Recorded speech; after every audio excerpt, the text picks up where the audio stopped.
Ladies and gentlemen. Hello, ladies and gentlemen.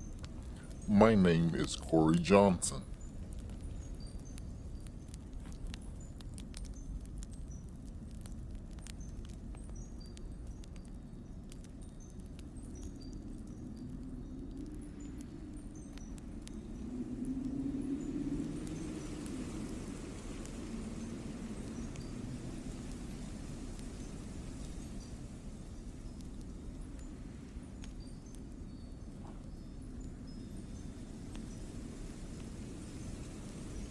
Welcome to Relationship Management.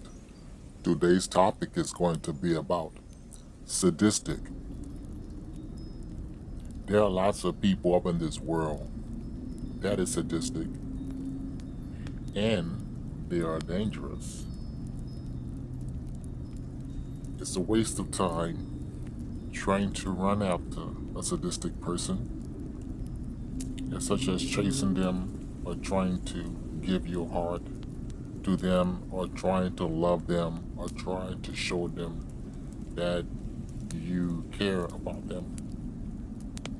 Whenever, they would ignore you whenever you're trying to reach out. The reason why they ignore you because they feel like they are a time bomb, just ticking about to hurt you. Some people that are sadistic, they feel that they're about to fuck you up, they'll just back away and disappear. No matter how many times you're trying to reach out to them. Some people that are sadistic, they wouldn't back away, they'll just fuck you up. Because, a sadistic person has the animal in them. They have this rage like a fucking gorilla. This angriness is always there to want to beat a motherfucker up, even if you are peaceful. You understand? And they will get angry and pissed off and jealous at a person just because you're pretty or you're handsome, and they'll be ready to fight you just because you come out with a music or something that sound good. They get angry at simple shit like that. But they can't help themselves. A person can become sadistic if they're, using drugs. If you're a drug user, you can become a sadistic person. You don't give a fuck or give a shit about anybody that's good. You know what I mean? You can be smelling good, the motherfucker will get mad. You can be looking handsome, the motherfucker will get mad. You can come out with a nice home, motherfucker will get mad. Get mad at silly shit, dumb shit that don't make any sense. The only thing that's built inside of a sadistic person's DNA is this fucking angriness all the time. They're always motherfucking mad. Always just ready to fucking jump and fight. Always ready to be a fucking frog and jump. You know what I mean? These type of people are bullies and they will hurt you. So, ladies, it's not a good idea to get involved with an angry man. You have to be sensitive and pray to God to let you open up your mind. You understand? Don't let a man's good job make you just give him a chance. No, you got to make sure this motherfucker not crazy, because a sadistic person is crazy. They will fuck you up and they will break up everything in your house when they get mad. They will terrorize you. You understand? They will turn to the Tasmanian devil and fuck up your entire house, break up every picture on your wall. They will kick and fuck up your furniture, knock everything over. They will kick over your speakers, your component set, break all your albums, break your CDs up, fuck your radio up, fuck your TV up, fuck your 80-inch color TV up. They will just fuck everything up. You understand? Why? Because he can't help being the way he is. And they have ladies like that too. They can't help being the way, they are, because that's the rage in them. It's the animal in these motherfuckers, and it's built inside of their DNA. You understand? And you might try to be a healer to try to help a sadistic person out, but you're wasting your time. Eventually, they're going to do something to hurt your feelings, such as ignore you or give you the silent treatment. You understand?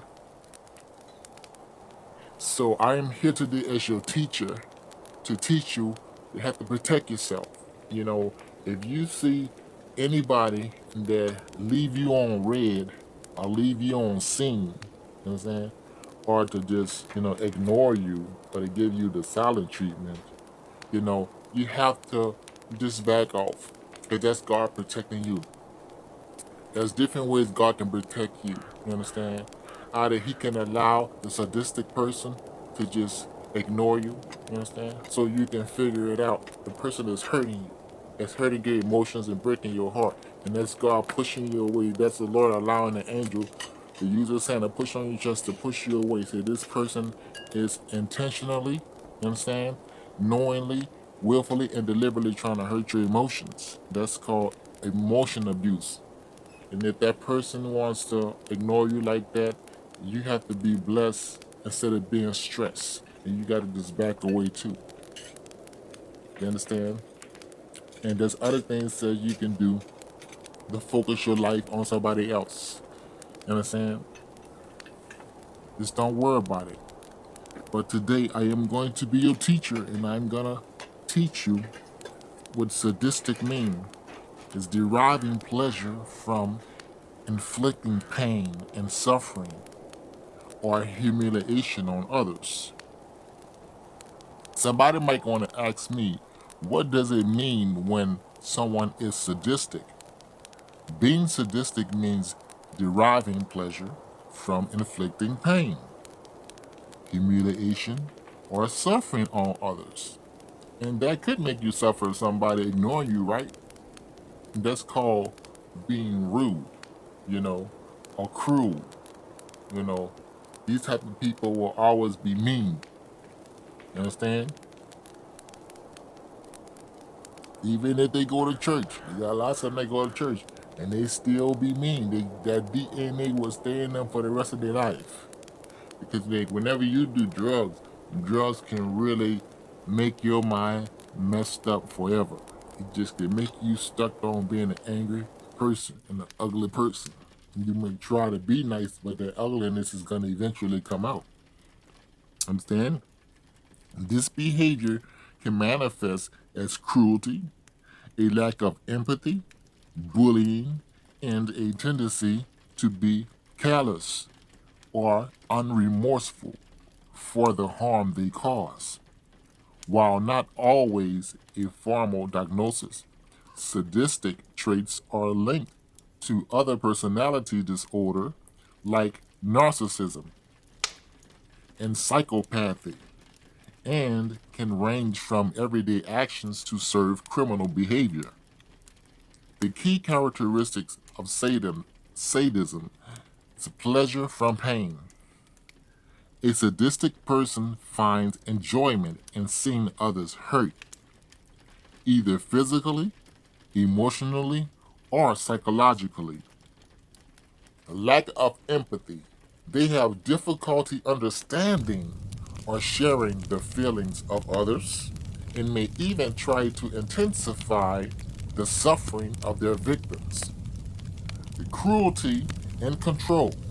Sadistic individuals often use cruelty to establish dominance and may humiliate or belittle others. The lack of remorse. They typically show little to no guilt or shame for the pain they inflict. Repetitive behaviors.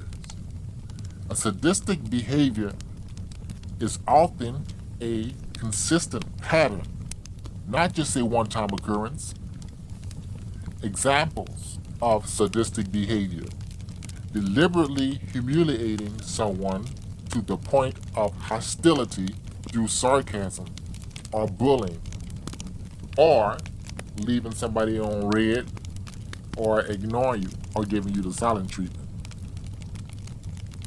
The enjoying cruel acts such as kicking an animal, enjoyable or enjoying watching others cry or suffer, using harsh or demeaning treatment against people in positions of less power, engaging in fantasies of harming others, sometimes without concern for the consequences.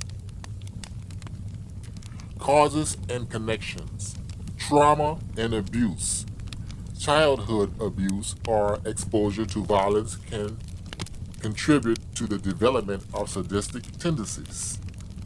Associated disorders, sadism is often linked with other personality traits and disorders such as narcissism, psychopathy, and antisocial personality disorder. The dark trait.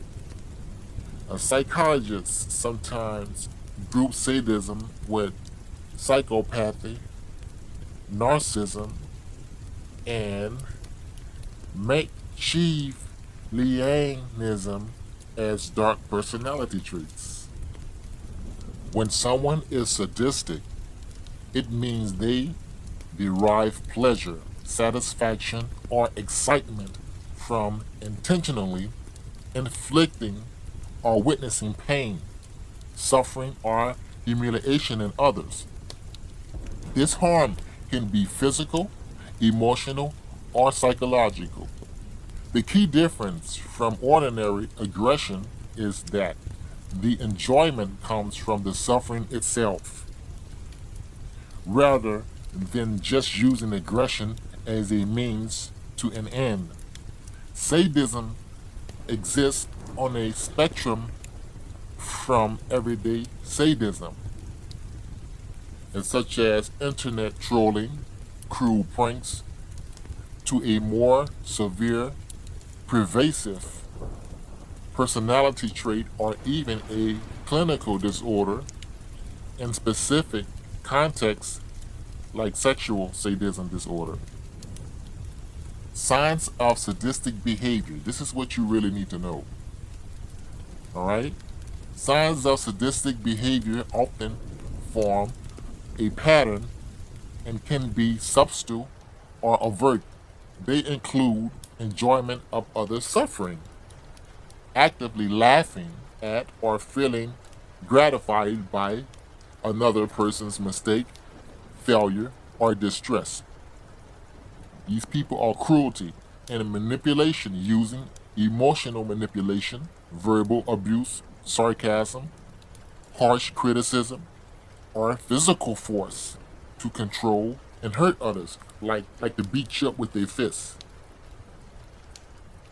Lack of empathy or remorse, showing little concern for how their actions affect others and feeling no guilt after causing harm.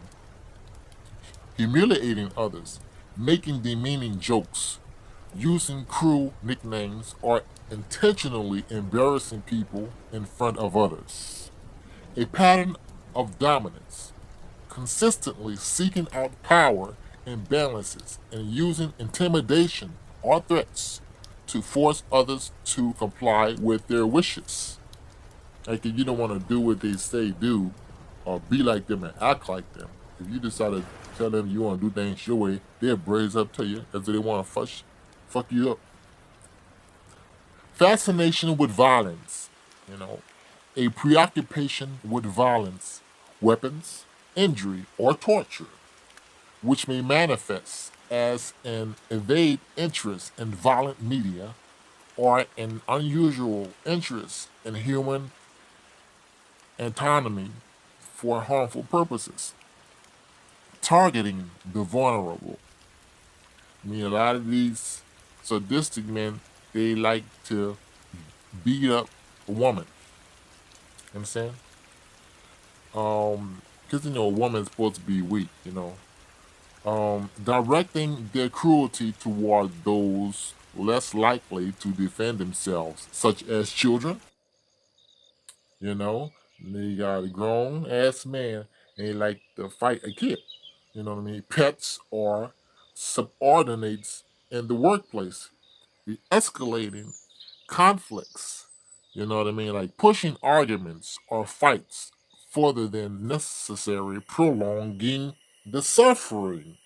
You know, you got some of that internet trolling, using online platforms to make offensive, aggressive comments purely for the pleasure of causing chaos and emotional pain. My ex girlfriend always did that to people all online. You know what I mean? And Twitter had to shut it down. There's certain websites had to shut it down and say this site, oh, this person account is no longer available due to not obeying the community guidelines because she was bullying people.